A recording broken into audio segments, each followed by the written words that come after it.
Well, welcome to the latest in the Predictable Success podcast series, in which we're interviewing people who have achieved predictable success in their own chosen field. I'm Les McKeown, President and CEO of Predictable Success, and today I'm delighted to be joined by David Allen. David, of course, needs a little introduction. An author, consultant, international lecturer, and founder of the David Allen Company. David is widely recognized as the world's leading authority on personal and organizational productivity. David's Getting Things Done methodology is one of only two external resources we explicitly endorse here at Predictable Success, so many of you will be very familiar with David and his work. Welcome, David. Delighted to be here with you, Les. Thanks for joining us, David. I really appreciate it.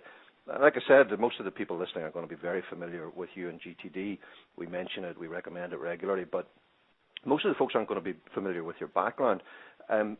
Would you share with us a little bit of what led up to GTD? Did it emerge fully formed one day in a visionary trance? Were you working at it for years on years?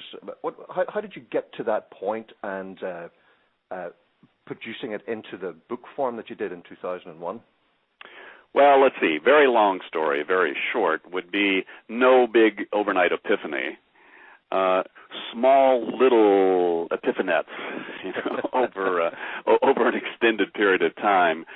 I didn't know what I wanted to be when I grew up all the way into my 30s and sort of helped friends start businesses, was kind of number two guy in a number of small enterprises. And I just kind of showed up, and turned out I happened to have a knack for trying to be as lazy as possible and seeing if they were overdoing something and working too hard at something. I said, look, can we do this easier?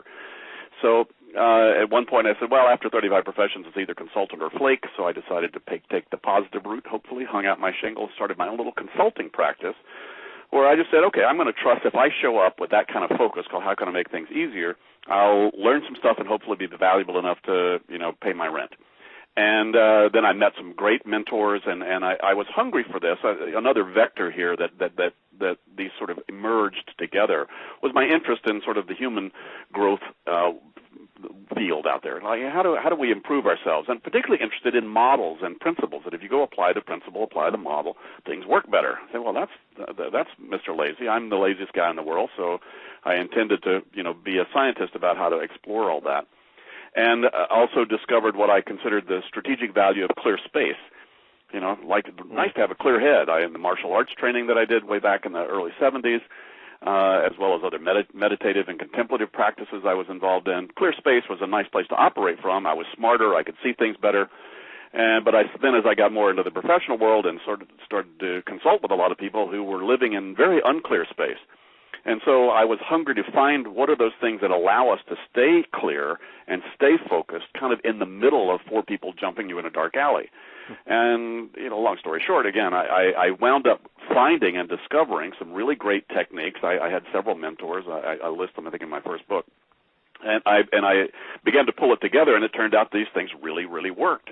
So it took me a long time to kind of figure out what I'd figured out, because I thought I was the last guy in the world to learn this stuff. I did not have any kind of formal, business training or education. All of mine was just street smarts out there. And I figured all the really successful people would have already figured this out. And then over the years, as I began to discover, I seem to have come up with stuff that nobody else seems to have recognized. I didn't make it up. I just began to explore and recognize what were the best practices and the underlying principles, and then how would you apply that. And then, long story short, through various iterations of little boutique kind of consulting gigs and partnerships, essentially I kind of scaled it all back to just me and my wife back about 96, end of 96, and by that time I'd done a good bit of work out there I'd been invited into some of the larger organizations and corporations, and I'd seen how successful my work was. I'd been asked to format it into an educational model once I discovered ways to work with people individually and apply these principles.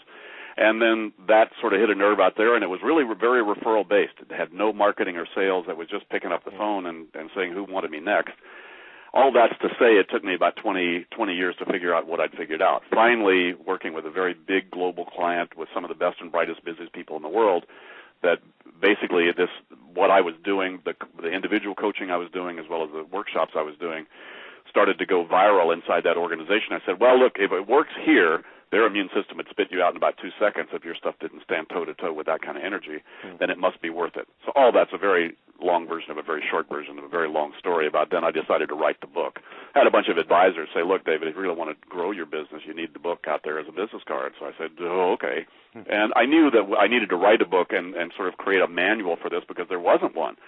And there didn't seem to be anybody else who'd come up with what I'd come up with. And I wasn't sure I could get it into a book, but that was an agonizing process. I'm sure, Les, you're probably aware, to get something simple like that, but get it into a form and a format that is actually usable and useful in a virtual format like a book. And and then the book launched in 2001, and the rest is history, as somebody says. At the point that you sat down to produce the book, David, by that time had GTD coalesced into an overarching methodology, I should say. Yes, it had. That's one of the things that's why I felt confident in writing the book. I really knew it worked. Right. And I really knew what the process was, and I really knew that, I had thousands of people by that point go through public seminars as well as in-house seminars, and a lot of people that I and other, of my small staff that had worked with, it never failed to work. Every single thing worked all the time, always. And so I said, okay, it's good enough to then put into that package. So the methodology was pretty baked in by the time I started to sit down to write the book. The challenge was how would you transmit that if I didn't have 2 days one-on-one for 16 hours with somebody to get it to them, or a whole day or two of seminar and workshop that I could sort of walk people through it and demonstrate it and model it. How could I virtualize it? So the methodology was pretty much baked in by that time. So had there been a point when you realized, was there an aha moment when you thought, I don't have a series of individual best practices anymore, I have a methodology? Was there a final sort of capstone at any stage that sort of slid into place and you thought, that's it, it's done now, or did it just organically develop? Yeah, no, that's a real good question, Les. In a way, there have been some epiphanous moments, if that's a word, where I realized that what I had uncovered was really the hallmark of a much deeper set of principles. Right. So the principle didn't change, but I'll go out on a limb here and say, look, from my working hypothesis about what we're on the planet to do is two things. We need to be responsible for where we have put our creative energy. Karma, if you want to, use a risk a word like that, but it's like, okay, look, you commit to something. If you don't close the loop or you will be responsible and held responsible at some point. So somehow being responsible for what we have created, and simultaneously being responsible as ongoing creative, energy fields. You can't stop creating. So how do we now be responsible for where we put our focus? So essentially, I really recognize that the best practices about how do you clean up your desk and your email and your head happen to be the best practices on the planet. It's called, look, we need to be responsible for what we have put in motion and engage with it appropriately so that we can then engage appropriately with where we put our energy. You're either, and so when people started to implement GTD, I watched them go from being driven by latest and loudest, essentially the victims of life, to being in the driver's seat. It may not be fun, it may not be easy, but at least they got hold of the wheel. That's the key. And when the book came out in 2001, yes? Yeah. Did the book immediately have an impact on your business and your life, or was it a slow burn? Well, yeah, personally, I have to say, it was the first time that I walked into Barnes & Nobles in Santa Barbara and saw my book on the shelf. I went, oh, my God, it's a real thing. It's like giving birth to a baby, I guess. It's been a very long, agonizing process. And at some point, I always thought that I wanted to write, and I wanted to be a writer. I wasn't quite sure how or in what way, but that's always been attractive to me. So just personally, there was a nice completion about that. And the first time I got an email from a woman who had picked up my book on a shelf in a Borders bookstore or somewhere, and had actually walked herself through the process, as I wrote it in the book, Getting Things Done, and wrote back to me that it absolutely had changed her life. I went, yes, that was a milestone I wanted, called, my physical body did not have to be there, and, at least some, if not a significant portion of the essence of the best practices that can improve situations was baked into the book. And that was a very big thing for me. In terms of the business, Viking, the publisher, and Penguin, they warned me. They said, look, business books seems over the last 5 to 10 years have started to go through a cycle where sometimes it takes 2 to 3 years for them to bake out there. Mm-hmm. I think it's because there's more than 3 business books published every day in the United States. There are literally over 1,000 new business titles just in the U.S. alone. Just right so now, with I'm ignoring those statistics. I know, it's scary, isn't it? And I mean, we're all behind in our reading. Obviously, I'm sitting here looking at a huge stack of stuff in my end basket, waiting for me to try to get through. But I think because of that, there's a kind of a numbness and a skepticism out there. I think even if you wrote the truly, the next major mega hit, that it takes a while for that to sort through, and everybody kind of subliminally waits around and waits for all the fluff to die away. And was that just the buzzword du jour? Right. That will have its own short little lifespan. I don't know. I'm not sure. I'm pretending like I know something about all that. I'm sitting on the other side. I just wrote it, But so I guess the simple answer is no. Not overnight did we get stuff, but I think it was considered a bestseller, in hardback when it was launched, given what happened. And there was a lot of commensurate press that happened along with that too for me. And it was kind of hard to say which is which, as you know. There's just lots of ways to get your message out there, and that starts to triangulate by the 5th or 6th time somebody sees it in a different form, and then hears a friend talk about it. Then they decide they pick up the phone. The thing that amazed me about it is how quickly it just became an evergreen. Bestseller is not the right word, but a classic. And I was amazed when I was just trying to remind myself ahead of the interview here that it was 2001. I've said to people, I've been using GTD since I started in business in 1976, and it's chronologically impossible, but it feels like it's got to be right. And I think that's the reflection of what you said a moment ago, that what you're writing about isn't just a series of productivity principles, it's how to live in the world. And I've always said truth always feels right, and I guess that's what you hit. Yeah, well, it takes one to know one less. Come on, so we can flip the tables here in terms of it. That's why your book so resonated with me, is I said, this is evergreen. This is a guy who's lived it, he's done it, he's baked it down to what's going to be true no matter where he goes in. As I think I told you this, you were a person of equal laziness. Right. I said, I wanted to find out what was true so I didn't have to keep recreating a story with everybody I talked to. Correct. Yeah, and the last thing I wanted to do as well is write a book that had to be updated every year, so it's worth putting the effort in. But, no, I think you're right, and I sort of recognized that to begin with. As a matter of fact, I had 2 line edits that we really gave that book a bath, looking for any time-based terminology and also any business terminology, which since I've been in the business world for so long, I couldn't even recognize it myself. Mm-hmm. So I had to have some new eyes on it, so they took all that out. Because I think, and we thought this really truly could be evergreen, and I think 10 years from now, nobody's going to write another Getting Things Done. No. I think that I got it. Very much like, by the way, Getting to Yes. The same publisher did Getting to Yes. The same, Yuri's book and about negotiation, and nobody's going to write another one of those either. Somebody might steal 1/3 of the title, but that's about all. All right. So tell us a little bit about your role in David Allen Co. Well, it's just been morphing. As a matter of fact, I think I wasn't really a very ambitious person saying I'm going to go out and take over the world. I was romantically thinking, gee, GTD, everybody in the world who needs to keep track of more than one thing in the moment can use it. So, I would like to share it with as much of the world, and it improves, without exception, always improves people's conditions and situations. So there's a part of me that's sort of more as an educator more than an entrepreneur or a business person. So in a way, I was very I kind of had the entrepreneurial zeal about getting the education out more than anything else. And to a large degree, I kept management of the company, and it really grew primarily by simply client demand.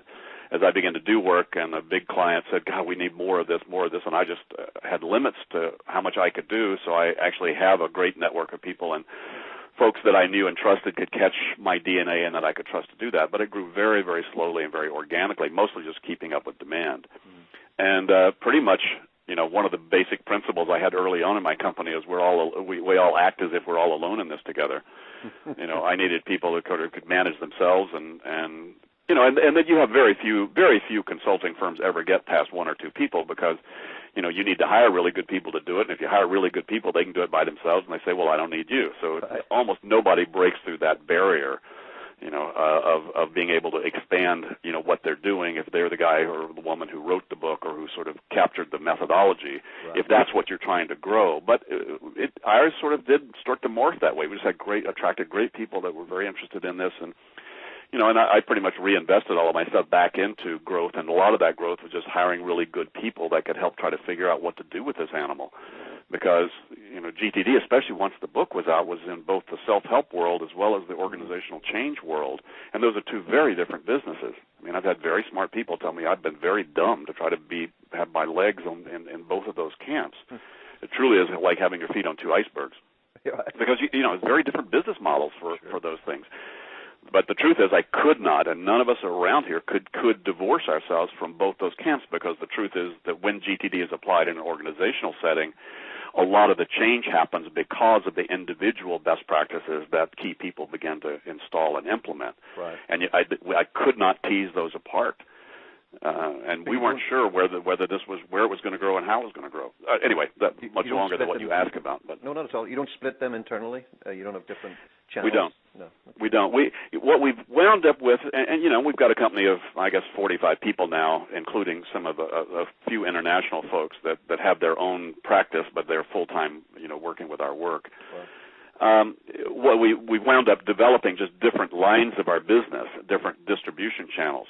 The core business, really, which we wrap under what we call workplace learning, is really about organizational change, organizational education, and best practices, and how you get them into the organization. That's been our core business anyway, is in the training and development world, in management and professional and executive development. Right. So that's where a lot of that is, and we've tried to build a set of products and services that serve that so that we could scale it. And this is fairly recently that we've decided to invest our resources to make that happen. So that started out with one-on-one coaching, developed into seminar and workshop business, but now we've added an e-learning component to it, a train-the-trainer component, sort of internal certification for the large organizations that want to internalize the IP. Right. We also have products. We have a few pieces of cool gear that I've designed and sort of not invented, but sort of customized that map to the GTD thing, and then a number of products that we're developing, like audio and video things that people can get through our store. Right. So that does address. There are a lot of individuals that can do it. We also have an online marketing business where we, ultimately what we do is people can, as individuals, be members of that, and that's something they pay for individually, but is also is included as part of our performance support package that organizations get when they sign on to do seminars with us. So we got a number of those kinds of things. Now, the individuals out there, obviously, a lot of people buy my book individually. A lot of people are tap into us through that. They have a husband or a wife who went to a seminar inside of a big company, and they came home and said, "Gee, dear, you've got to know this. You have to do this." And so they come to public seminars.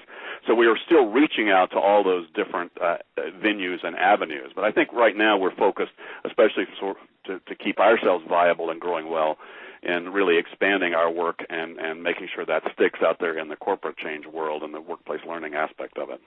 And your role at the moment is that of chairman. What does that mean? Well, I ran the place myself, kind of the reluctant CEO, as the people call me. It's like that's the last thing in the world I really felt like doing. I've always been interested in learning new stuff. I have a 2.2-year cycle with all my hobbies. And after 2.2 years, I'll sell the sailboat. I'll get rid of my bonsai plants. I'll get bored with chess and go and move into learning Go. So I'm a jack of all everythings, but I don't stick with it. But I did actually want to learn. I was very fascinated about, how would I grow this thing and make that happen? And I have a very sort of collaborative style anyway for it. But the truth is, it got out from under me. Had a bunch of advisors tell me this should be much bigger than it currently is. But to do that, I would need some professional expertise that I didn't really have, nor was I particularly interested in developing it. So long story short, 3 years ago, brought in Pat Smith as my CEO. He'd been an advisor to me before that to begin with. And then that was all part of a bigger bigger strategy and game to say, okay, how can we grow this thing, out to where everybody says its potential really is. So I brought Pat in, and essentially, we've been through the tough but very rich and rewarding experience of how do I bring somebody on, how do I let go, how do I move myself up to, because quite frankly, and we've joked about it, but it's the truth, my job is really evangelist and visionary. Right. And I needed somebody to really take this business as an education distribution business and build that, somebody who had a lot more experience than I did and more reach than I did and capability, and frankly, thicker skin than I do, to be able to just manage all the management stuff that you have to deal with to grow a business. So, given your druthers on a given day now, David, where do you most get energized spending your time? Is it with clients? Is it working? Talking to people like Les McKeown. I quite frankly, that's it. I love meeting bright, interesting people doing really good stuff. Part of what floats my boat is thinking of building a global network of best practitioners who don't have time to hang out with each other, but when they do, cool stuff happens, right, that we can all collaborate, get together, and do good work, make money, and have a lot of fun. That's so anything that moves things in that direction would be, is great and is fun for me. I love the ability to range around and follow my intuition about, I think I should read this guy Les McKeown's book. I got 15, 20 books here, but that one sticks out. And so the freedom to then do that, discover what was in there, know how to then bring that back in and access that value, create a network and collaboration and connection with folks like you, that's right, really fun. Which you I really can do that forever. Yeah, one of the things that I've always enjoyed has just been following the sort of little droppings that you leave around of people's names and things that they do and what's cool about what this guy's doing here has always been high added value content. So, even just on your Twitter stream, I find something that's fun and new and enjoyable like 2-3 times every month. You've got that natural ability to do that, I think. Thanks. And that's been fun. And, writing is something I actually love to have done. Right. Yes. Oh, tell me about it, buddy. Yes. I love the final result of it, and it is truly agonizing, but, it's delicious agony. And, reading is much more fun. On that note, you'd mentioned to me that when you read Predictable Success, which you'd done in galley form, that it had helped as a catalyst in your own thinking. What was it about the book that struck you? It was huge. There were numerous things that I don't know if I could pick one that stood out more than anything else, but just top of mind, I would say, look, Les, what you did was you identified a whole lot of things that in the growth of my own business, once you said it the way you said it, I recognized it, but I didn't have the overarching model to know that there was light at the end of my tunnel. And I think that was the biggest end result of reading Predictable Success, was really recognizing that you had nailed essentially that kind of the tone, I think, of a business that's in that place where when you push the pedal, it goes. You take off the pedal, it stops, where it's highly responsive to what's going on, and that very much matches, what I've explored personally. But you had done the same thing, I think, that I had, which was create a vocabulary around this so I could understand it and use it as a model to help other people understand what were the things we were experiencing, and that it wasn't the end of the world. It was actually a sign of positive growth. So right, that was huge, just huge to do that. I think your definition of the different stages and what kind of person and what kind of behavior works there, because as you know, because we, for those of you listening, we brought Les in for. Once I read it, I said, God, we got to get this guy in here because our company is going through some of the upheavals of growing something from a mom pop to a larger organization and really recognizing what is Whitewater and how that works, and that it's just an indicator of growth, and then here's the keys about how you thread through that, and here's the things to watch and so forth. So all of that was just extremely valuable, and it was a context I had never really had before. I'd met Ichak Adizes and some of the other folks who've written about organizational life cycles, but nothing like the way you had nailed it, really hit the nail on the head. I recognized us And not necessarily. Obviously, every model is a little simple, as you know.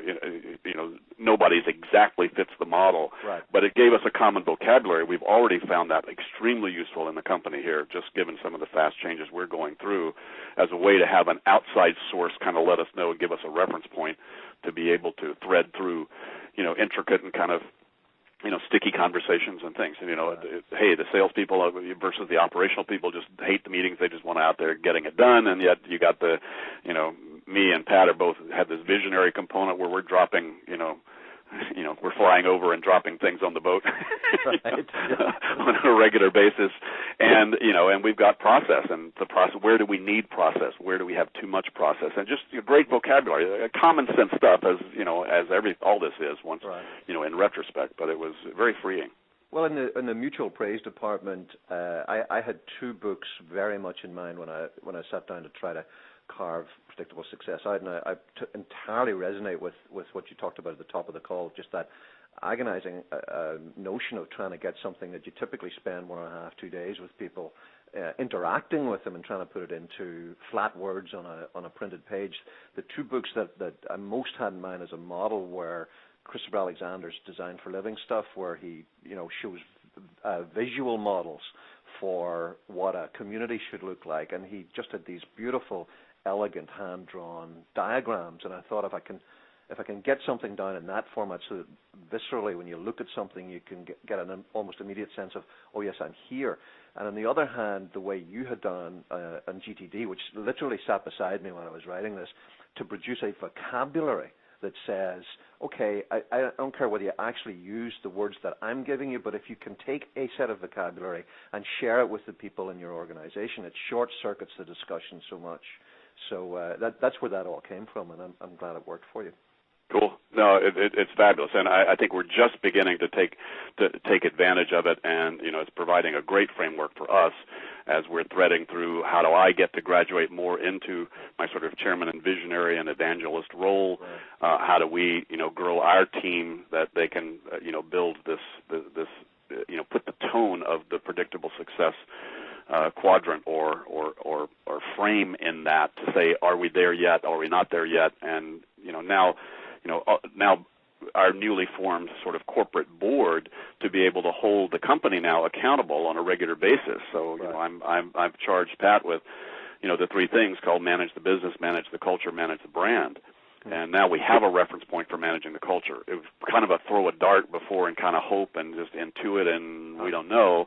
But now you gave us a great model for mapping at least that very, very, I think, critical component for a lot of businesses these days. Mm-hmm. How do we make sure that we've got the culture that can deal with change appropriately, and course correct if things get off?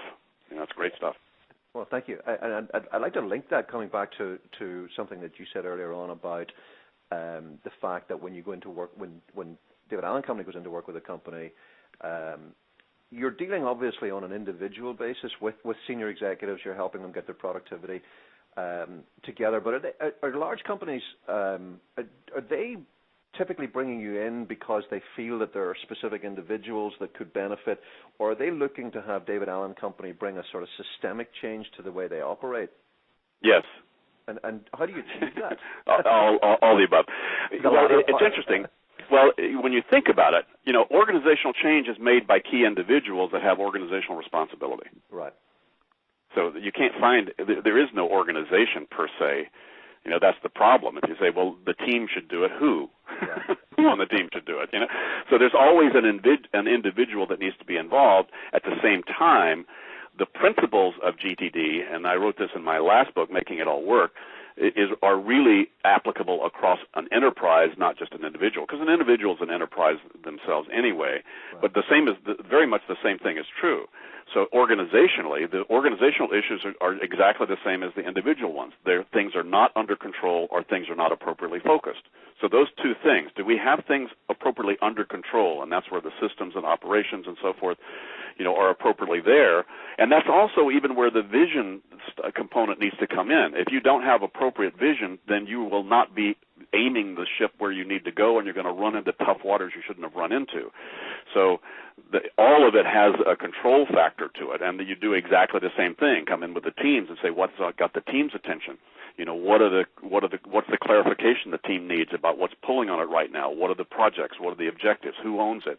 What are the action steps that need to be taken? How do we allocate resources? As you know, the GTD is nothing but just good business language and good business practices.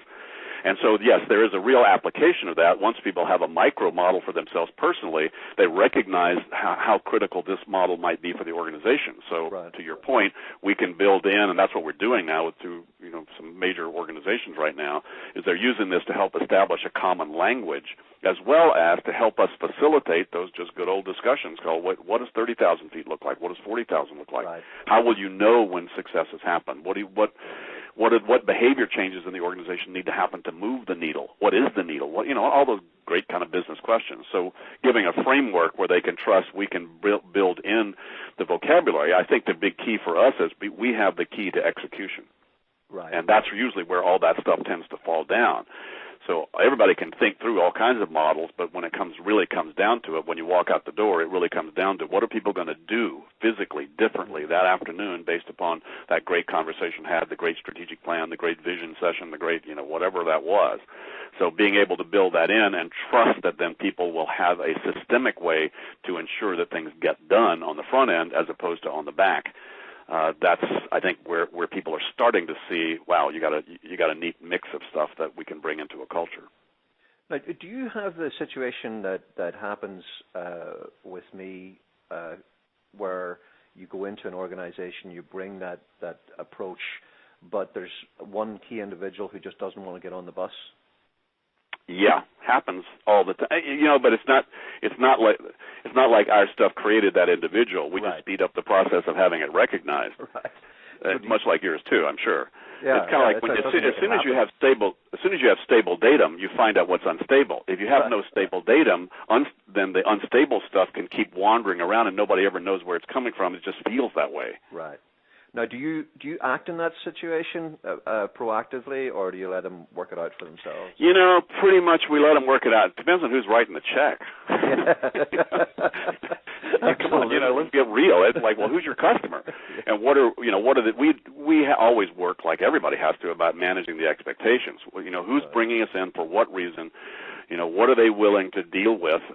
Do they really want to get there? And our job is then to let them know, well, here's what happened, here's what showed up. The truth is once people start to get GTD, I'd say 98% of the time, most people, once they sort of catch this, really come on board. They realize it's not some foreign thing that's going to be trying to insert it in there, and the immune system is not spitting it out. As a matter of fact, the organism is going, wow, this is really what we needed because we didn't have to change. It just turbocharged us. Right. But when that happens, if people have been able to get by with pretending they were more organized than anybody else and suddenly their boss is a lot more organized than them, that shifts the conversation fast. Right. In other words, they can't play those cards anymore. Mm. So there's a lot of times what it does is it clarifies that. It also clarifies, look, is this yours, is this mine? And it really gets people accountable to, managing themselves appropriately, and they can't play the victim card a lot after this. On a somewhat different note, I'd just be interested, the answer to this may be just no, but are there any areas in which people don't get what you, David Allen Company, and GTD can do for them? Do you get put in a sort of two-dimensional cartoon box where people think, oh, that's about three-ring binders or software? And oh, yeah, most of the time. That's the big rock we're trying to push up the hill right now. Okay, how do we get people to not put us in the time management box? Right. Because that's not what this is about. It's much deeper than that. That was one of the, back to our earlier conversation, that was one of my big ahas, and also one of my big concerns was that nobody would really catch what was really unique about GTD because it's such a noisy space out there in terms of personal organization and productivity. It's not even about the organization. Everybody calls me the organization guy. because quite frankly, that's mostly what people need to get more under control is they need better systems because most people have over-created like crazy, then their system couldn't catch up with it. But the truth is, a lot of people are over-organized that need to unhook from that and focus a lot more on the vision and the 30 and 40 and 50,000 foot stuff they need to be focused on. Right. So I guess if there were a frustration, it would be, and that's our big challenge we've got, is to position ourselves not as just, okay, for the lowly schmugs of the world that need time management, but I'm a lofty executive and I don't need that. Right. Well, Drucker, hopefully put the nail in that coffin, but I think having people understand the subtler aspect of these core principles and how they apply, and that they can be applied culturally. I don't think there's been a lot of success factors out there about it. So I understand the skepticism. But yes, that's our marketing challenge. So what's next? That's one challenge. What else are you going to grapple with over the next couple of years? Trying to figure out how to do international. That's a big one. It's a big piece really? of our. Yeah, trying to figure what's the best way to do that, where you can keep the quality control, and you really can build a network out there of people that don't start pulling some part of your animal, in ways it doesn't want to go. Right. And trying to get that one right. I think that's a big piece. I think we're at a place now, and when you did your workshop with us, you caught us really at the cusp where we've just gotten to the point where a lot of the tiers of services and products we can now do are now scalable really globally for a very large organization. So we need to get that under our belt, and I see that as a nice.